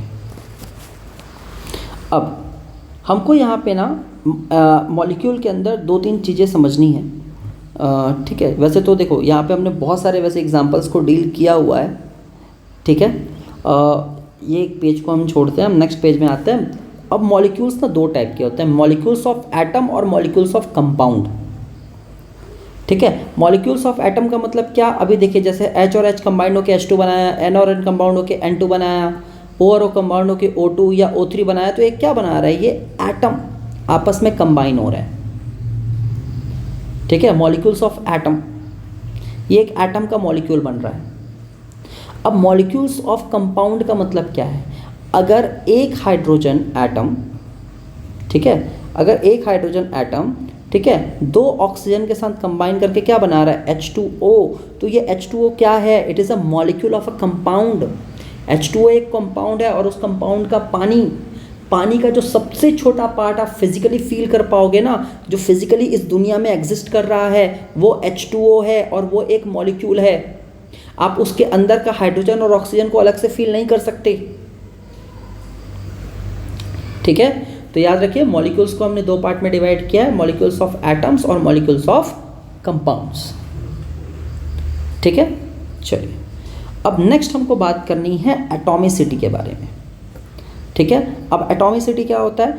अब देखिए जब मॉलिक्यूल्स बन रहे हैं, ठीक है, या जब इंडिपेंडेंट एग्जिस्ट करने के लिए मॉलिक्यूल्स बन रहे हैं, ठीक है, तो हो सकता है उसमें एक ही एटम लगा हो। जैसे मैंने बोला था ना, क्लोरीन अकेले भी एग्जिस्ट करता है, ऑर्गन अकेले भी एग्जिस्ट करता है, लेकिन ऑक्सीजन दो लोग के साथ एग्जिस्ट करता है। तो एग्जिस्ट करने के लिए कितने एटम लगे? जैसे यहाँ पे देखिए हीलियम एक में एग्जिस्ट कर रहा है, हाइड्रोजन दो में एग्जिस्ट कर रहा है, ऑक्सीजन दो में एग्जिस्ट कर रहा है, ठीक है, क्लोरीन भी यहाँ पे हमने दो में एग्जिस्ट कराया है, ऑक्सीजन यहाँ 3 में एग्जिस्ट कर रहा है, सल्फर यहाँ 8 एटम के साथ एग्जिस्ट कर रहा है। तो इसी को बोलते हैं उसकी atomicity. Atomicity is the number of atom of element present in one molecule of that element. ठीक है, अगर सल्फर का एक मॉलिक्यूल मैं देखूं, अगर मुझे सल्फर का एक मॉलिक्यूल मतलब वो मॉलिक्यूल जो एग्जिस्ट कर रहा है इस दुनिया में, सल्फर का सबसे छोटा पार्ट, उसके अंदर क्या होंगे पता है? उसको S8 बोलते हैं। S का मतलब सल्फर होता है। तो सल्फर के 8 एटम्स मिला के क्या बना रहे हैं? एक मॉलिक्यूल, इसीलिए उसकी एटॉमिसिटी क्या हो गई? 8, या इसी को हम बोलते हैं पॉली एटॉमिक। ठीक है, 4 से ज़्यादा जब होता है तो हम उसको पॉली बोलते हैं, है ना। इसमें होता है मोनो एटॉमिक, मतलब जिसमें एक एटम के साथ वो मॉलिक्यूल बना ले, डाई एटॉमिक जिसमें 2 एटम के साथ मॉलिक्यूल बना ले, ट्राई एटॉमिक, ठीक है, टेट्रा एटॉमिक, ठीक, और पेंटा एटॉमिक। जनरली ट्राई और टेट्रा के बाद हम पॉली एटॉमिक वाली कैटेगरी में उसको डाल देते हैं। ये इतने एग्जाम्पल्स आपके बुक में हैं, इतना आप याद रखिए, बहुत है। ठीक है, चलिए अब हमको यहाँ पे 2 कॉन्सेप्ट्स के बारे में बात करना है। ठीक है, एक है हमारा मॉलिक्यूलर मास, ठीक है, और इसी में एक रहता है हमारा यूनिट मास। ठीक है, फॉर्मूला यूनिट मास, तो अभी मेरे ख्याल से मैंने उसको यहाँ पे इंक्लूड नहीं किया है, शायद देख लेंगे उसको भी। ठीक है, तो एक होता है हमारा मॉलिक्यूलर मास। तो मॉलिक्यूलर मास क्या होता है? तो मॉलिक्यूलर मास में कुछ नहीं है, हम एटॉमिक मासेस को ही ना ऐड करते हैं। ठीक है, कैसे ऐड करते हैं? एक सिंपल सा ट्रिक है, वो देख लीजिए। H2O है तो कितने हैं? 2 इंटू हाइड्रोजन और 1 इंटू ऑक्सीजन, है ना। 2 हाइड्रोजन और 1 ऑक्सीजन लगा। अब एक हाइड्रोजन का मास कितना है? तो इसका मास है 1 यूनिट, है ना। और ऑक्सीजन का कितना होता है? ये होता है 16 यूनिट। बस 2 इंटू 1 2, 1 इंटू 16 यूनिट, आपस में दोनों को ऐड कर देंगे, ये आ जाएगा 18 यूनिट। बस इतना ही है और कुछ नहीं है। ठीक है, इसमें एक और एग्जांपल दिया हुआ है, देखिए HNO3 का एग्जांपल दिया हुआ है। ठीक है, तो H plus N plus 3 times oxygen. ठीक है, तो एक हाइड्रोजन का होता है 1, एक नाइट्रोजन का होता है 14 यूनिट। ठीक है, एक नाइट्रोजन का होता है 40 यूनिट और 3 ऑक्सीजन, मतलब एक ऑक्सीजन का होता है 16, तो 3 ऑक्सीजन का कितना हो गया? 48, तो ये हो गया 48 यूनिट। तो इन सब को जब आप फाइनली ऐड करेंगे तो ये कुछ आएगा 63 यूनिट्स के आसपास। तो इस तरीके से निकलता है इसका मॉलिक्यूलर मास। ठीक है, आई होप आपको ये एक कॉन्सेप्ट समझ में आया होगा। ठीक है, इसी में आगे और भी क्वेश्चंस रहते हैं, ठीक है, जिसमें फॉर्मूला यूनिट मास के बारे में हम बात करते हैं। ठीक है, फॉर्मूला यूनिट मास। अब फॉर्मूला यूनिट मास जो है वो भी कोई अलग से टर्म नहीं है, ठीक है, या कोई बड़ा टर्म नहीं है, बेसिकली मॉलिक्यूलर मास ही है वो भी। ठीक है, बट किन के लिए यूज़ होता है? जैसे इसमें HNO3 H2O ये अलग अलग क्या है? एटम्स में मैंने तोड़े। ठीक है, अगर कोई मेरा, ठीक है, अगर मेरा कोई सब्सटेंट है जो आयन से मिलके बना हुआ है। अब आप बोलेंगे सर ये क्या बात कर रहे हैं, आयंस क्या हो गए? तो बेटा आयंस जो है ना चार्ज्ड पार्टिकल्स होते हैं, अभी उनके बारे में पढ़ेंगे आगे, वो नेक्स्ट टॉपिक है हमारा। बट जब तक हम उसको पढ़ें, आप एक छोटा सा टॉपिक समझिए, फॉर्मूला यूनिट मास। ठीक है, फॉर्मूला यूनिट मास। तो अगर आपसे कोई बोले कि यार फॉर्मूला यूनिट मास निकालो, तो किसका निकालो? ठीक है, तो सपोज आपसे किसी ने बोले NaCl का निकालो। ठीक है, इसका निकालो, NaCl का निकालो। तो आपको बस कुछ नहीं करना, जो काम आपने यहाँ किया है ना, आपने जो काम इधर करते आए हो वही काम करना है। तो अब एक सोडियम का एटॉमिक मास कितना होता है ना, एक सोडियम और एक क्लोरीन। एक सोडियम का एटॉमिक मास कितना है? तो इसका होता है ये करीबन होता है आपका 40। ठीक है, नहीं नॉट 40, 23, ये होता है आपका 23। ठीक है, एक इसका होता है 23। और क्लोरीन का आपका होता है 35.5। क्लोरीन का आपका कितना होता है 35.5। जब दोनों को आप ऐड करेंगे तो ये आ जाएगा 55.5 यूनिट। बस ये कुछ नहीं है, बस अब एक्चुअली में NaCl को जब आप तोड़ते हैं ना तो ये Na+, ठीक है, एक मिनट इसका लिख लेते हैं। अब इसको तोड़ते हैं तो ये Na+ और Cl- में टूटता है। तो ये क्या है, आयंस हैं। क्या है ये, आयंस है। बस जहाँ पे आयन से जो सब्सटेंस बने हुए हैं ना उनके लिए हम फॉर्मूला यूनिट मास बोल देते हैं, और बाकियों के लिए हम ये मॉलिक्यूलर मास को यूज़ करते हैं। बाकी मोर और लेस दोनों क्या है, सेम ही है। ठीक है, चलिए इसमें आगे बहुत सारे क्वेश्चन हैं, आप चाहें तो कर सकते हैं, बाकी ये बिल्कुल आपके ऊपर है। ठीक है, चलिए अब इसमें आ जाते हैं हम हमारे लगभग शायद ये हमारा लास्ट टॉपिक होने वाला है। ठीक है, अच्छा फॉर्मूला कैसे बनाते हैं ये भी हम देखेंगे। ठीक है, चलिए तो अब हम बात करते हैं एटम्स के बारे आयंस के बारे में बात करते हैं। ठीक है, अब अभी तक हमने जो सीखा है वो क्या सीखा है कि भाई जो एटम होता है ना, थोड़ा सा इसको मैं जूम कर लेता हूँ। अभी तक हमने जो सीखा है वो क्या सीखा है कि जो एटम होता है ना वही सबसे छोटा पार्ट होता है किसी मैटर के अंदर, है ना। लेकिन ऐसा है नहीं, है ना। क्यों नहीं है ऐसा?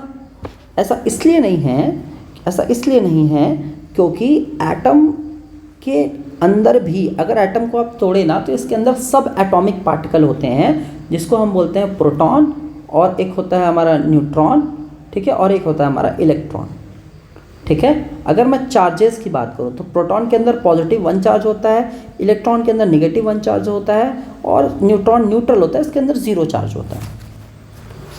ठीक है, और किसी भी एटम के अंदर, ठीक है, एट एनी एटम जितने नंबर ऑफ प्रोटॉन है उतने ही नंबर ऑफ इलेक्ट्रॉन होंगे। तो मैं मान लेता हूँ, है ना, बस एक चीज़ समझने की कोशिश करिए कि मैं मान लेता हूँ कि मेरा कोई एटम है ए नाम का मेरा एटम है। ठीक है, तो एक एटम ए है और हम मान लेते हैं कि इस एटम के अंदर ना 5 प्रोटॉन है और 5 इलेक्ट्रॉन है। ठीक है, तो 5 प्रोटॉन मतलब इसके अंदर +5 आ गया, क्योंकि एक प्रोटॉन का मतलब +1, एक प्रोटॉन का मतलब +1, एक इलेक्ट्रॉन का मतलब -1। तो 5 पॉजिटिव चीज़ें हैं और 5 नेगेटिव चार्ज हैं। जब दोनों को कंबाइन करेंगे तो फाइनल आंसर कितना मिलेगा, मैथमेटिकली 0। ठीक है, इसका मतलब एक एटम जो है ना वो कैसा होता है, न्यूट्रल होता है। एक एटम कैसे होता है, न्यूट्रल। अगर मैं हाइड्रोजन का एक एटम ले रहा हूँ या सोडियम का एक एटम ले रहा हूँ या क्लोरीन का एक एटम ले रहा हूँ तो एटम कैसे होते हैं पता है, ये न्यूट्रल होते हैं। क्या होते हैं ये, न्यूट्रल होते हैं। कैसे होते हैं, न्यूट्रल। ठीक है, कैसे होते हैं ये, न्यूट्रल होते हैं। पॉजिटिव नेगेटिव चार्जेस इक्वल होते हैं। अगर इसी ए में से, है ना, अब कुछ कंडीशंस लगाते हैं। क्या कंडीशंस लगा रहे हैं, मैं क्या करता हूँ इसमें के अंदर से ना इलेक्ट्रॉन निकाल देता हूँ, इलेक्ट्रॉन को लूज़ कराता हूँ। ठीक है, इलेक्ट्रॉन लूज़ कराता हूँ, तो मैं बोल देता हूँ कि यार ये 5 प्रोटॉन हो गया, अब 4 इलेक्ट्रॉन हो गए। अब बताओ तो कितना चार्ज हो जाएगा, +5 और -4, तो कितना आ गया, +1। ठीक है, अगर सपोज़ मैं एक इलेक्ट्रॉन लूज़ कराया था, अब 2 इलेक्ट्रॉन लूज़ करा देता हूँ, तो कितना हो गया, 5 प्रोटॉन था, 3 इलेक्ट्रॉन हो गया, तो कितना चार्ज आ गया, +2। तो पता है अब मुझे एक नई एंटिटी मिली, एक नई स्पीशीज़ मिली। ठीक है, क्या स्पीशीज़ है, अभी तक जो एटम था वो एटम नहीं हो, वो चार्ज्ड एटम है। तो इस चार्ज एटम को ही हम क्या बोलेंगे, आयंस बोलेंगे। तो अब मैं इसको सिर्फ ए नहीं लिखूंगा, इसको मैं A+ लिखूंगा, और इसको मैं लिखूंगा A+2, क्योंकि 2 चार्ज आ गया इसके ऊपर, है ना। अब तो ये इलेक्ट्रॉन मतलब क्या है, निगेटिविटी। इंसान अपने अंदर से निगेटिविटी निकालेगा तो पॉजिटिव चार्ज ही गेन करेगा। ठीक है, अगर यही एक इलेक्ट्रॉन को गेन कर रहा था तो 5 प्रोटॉन और क्या हो जाएगा, 6 इलेक्ट्रॉन, मतलब +5 और -6, तो ये क्या आ जाएगा, -1। अगर ये 2 इलेक्ट्रॉन को गेन कर रहा है तो कितना हो जाएगा, ये हो जाएगा 5 प्रोटॉन और 7 इलेक्ट्रॉन, मतलब +5 और -7, ये हो जाएगा -2 नेट चार्ज इसके ऊपर आ जाएगा। तो इसको मैं लिख सकता हूँ A- या A-2। ठीक है, तो इस तरीके से इसको लिखा जाता है। ठीक है, तो ये देखो, ये जो पॉजिटिव और नेगेटिव एंटिटी निकल के आई ना, यही क्या है, हाँ यही क्या है, इसी को हम बोलते हैं क्या, आयंस। ठीक है। अब देखिए आयन्स जो है ना वो दो टाइप के हैं। एक आयन कैसे बन रहा है, जो इलेक्ट्रॉन लूज कर रहा है, तो वो कैसा बन रहा है, पॉजिटिव एंटिटी बन रही है। कैसी एंटिटी बन रही है, पॉजिटिव एंटिटी। और एक जो है वो इलेक्ट्रॉन गेन कर रहा है, वो कैसी एंटिटी बन रही है, वो निगेटिव एंटिटी बन रही है। तो ये जो पॉजिटिव एंटिटी है ना, इसी को बोलते हैं हम कैटायन। क्या बोलते हैं इसमें, कैटायन। यहाँ पे प्रोटॉन ज़्यादा होता है, इलेक्ट्रॉन कम होता है। और जो नेगेटिव आयंस होते हैं इनको बोलते हैं हम एनायंस। ठीक है, एनायंस। यहाँ पे इलेक्ट्रॉन ज़्यादा होते हैं, प्रोटॉन कम होते हैं। ठीक है। अब याद रखिए कि ये आयंस जो होते हैं ना, ये दो टाइप के होंगे। ठीक है, एक तो समझ में आ गया, पॉजिटिव और निगेटिव। इसके अलावा आयन को हम और दो कैटेगरी में हम डिवाइड कर सकते हैं। ठीक है, that is simple ion, simple ion, और हमारा होता है poly atomic ion. Simple ion और पॉली एटॉमिक आयन। ठीक है। अब सिंपल आयन मतलब क्या, जहाँ पे एक ही एटम है ना। जैसे सोडियम है, सोडियम से आप एक इलेक्ट्रॉन निकाल दिए, क्या बन गया, Na+ बन गया, है ना। मैग्नीशियम से आप दो इलेक्ट्रॉन निकाल दिए, Mg2+ बन गया, है ना। लेकिन पॉलीएटॉमिक में क्या है, एक से ज़्यादा एटम है। जैसे OH, OH-, CO3 2-, ऐसा। ठीक है। तो इन्हीं पॉली एटॉमिक आयंस को आपको याद रखना है। ठीक है, ये देखिए common, simple and poly atomic ions, ये आपके एनसीईआरटी में 3.6 नंबर टेबल दिया हुआ है। इसको आपको याद रखना है और इसके ऊपर का चार्ज को भी याद रखना है। ठीक है, इसके ऊपर के चार्ज को भी याद रखना है। ये चार्ज क्या है कि या तो इसने इतने इलेक्ट्रॉन गेन किया है, +2 का मतलब या तो मतलब -2 का मतलब या तो इलेक्ट्रॉन गेन किया है, प्लस का मतलब है +2 अगर कहीं लिखा है इसका मतलब 2 इलेक्ट्रॉन उसने लूज़ किया हुआ है, या तो इलेक्ट्रॉन वो शेयर कर रहे हैं। ठीक है, इसको ही हम आगे जाके हम पढ़ेंगे। इसी को हम क्या बोलते हैं, इसी को हम बोलते हैं वैलेंसी। क्या बोलेंगे, इसी को हम वैलेंसी। ठीक है, आगे जाके इसी को हम क्या समझेंगे, वैलेंसी। ठीक है, चलो। तो वैलेंसी का फॉर्मूला याद रखना, या वैलेंसी जो एक टर्म है उस टर्म को आप चाहो तो याद रख सकते हो। ठीक है, वैलेंसी क्या होती है, कंबाइनिंग कैपेसिटी होती है। Combining capacity, combining capacity of an element. ठीक है, ओके। तो अभी ये चीज़ और क्लियर हो जाएगी आपको। जो हमारा नेक्स्ट टॉपिक है, क्या है हमारा next topic, writing chemical formula. ठीक है, क्या है, राइटिंग केमिकल फॉर्मूला। अब देखो ये आपको एक सिंबल दिख रहा होगा क्रिस क्रॉस का, ये मैंने क्यों बना रखा है ये अभी पता चल जाएगा आपको। ठीक है, अब सपोज जैसे अगर मुझे किसी ने बोला कि सर आप ऐसा करो, आप बनाओ जिंक कार्बोनेट। ठीक है, या जो जो चीज़ें यहाँ दी हुई है हम इसी से बनाएंगे। ठीक है, जैसे हमारे को हमको क्या दिया हुआ है यहाँ पे, एल्यूमिनियम दिया हुआ है और देखिए ऑक्साइड दिया हुआ है। ठीक है, दो चीज़ दी हुई है। मैं बनाता हूँ एल्यूमिनियम ऑक्साइड। मैं जानबूझ के थोड़ा सा टिपिकल यूज़ कर रहा हूँ ताकि एक आध दो एग्जांपल में ही आपको क्लियर हो जाए। अब एल्यूमिनियम जो होता है वो होता है Al3+, और ऑक्साइड जो होता है ये होता है 2-, है ना। तो एल्यूमिनियम Al, ऑक्साइड होता है O, इसके ऊपर 3+ चार्ज है, इसके ऊपर 2-। अब ये क्या होगा पता है, ये क्रिस क्रॉस होगा। ये जो दिख रहा है ना यहाँ पे क्रिस क्रॉस, ये वाला जाएगा इधर, ये वाला जाएगा इधर, तो ये हो जाएगा Al, ठीक है, 2- इधर आ जाएगा और ये हो जाएगा O3+। देखिए हम चार्जेस को नहीं लिखते, तो चार्जेस को हम नहीं लिखेंगे। ठीक है, और सिर्फ ऐसे ही लिख देंगे Al2O3। तो देखिए हमने फॉर्मूला बना लिया एल्यूमिनियम ऑक्साइड का, Al2O3। ठीक है, इसी तरीके से अगर मैं एक और बनाने की कोशिश करूं, magnesium chloride, magnesium chloride, chloride, magnesium होता है Mg2+, क्लोराइड होता है Cl1-। ठीक है, क्रिस क्रॉस होगा, ये क्रिस क्रॉस होगा। तो क्रिस क्रॉस होने के बाद इसको थोड़ा सा जूम कर देता हूँ मैं। क्रिस क्रॉस होगा, ये वाला इधर आएगा, ये वाला इधर आएगा, तो क्या हो जाएगा Mg, और यहाँ पे आ जाएगा 1 और ये आ जाएगा Cl2। ठीक है, चार्जेस को हम लिखते नहीं हैं, तो हम इसको मैं नॉर्मल अगर लिखने की कोशिश करूँ तो ये हो जाएगा MgCl2, 1 को तो लिखते नहीं हैं। ठीक है, तो ये हो गया हमारा केमिकल फॉर्मूला। फाइन। तो एक पूरी सीरीज़ थी, एक पूरा क्लास था हमारा, लगभग 1 घंटे 15 मिनट के आसपास का ये क्लास था। आई होप आपको चीज़ें क्लियर हुई होंगी। आपको अगर डाउट आता है या आपको कोई प्रॉब्लम है तो आप कमेंट बॉक्स में डाल सकते हैं। Till then thank you so much everyone for being here. ठीक है, स्वस्थ रहिए, बढ़िया से पढ़ते रहिए। Thank you.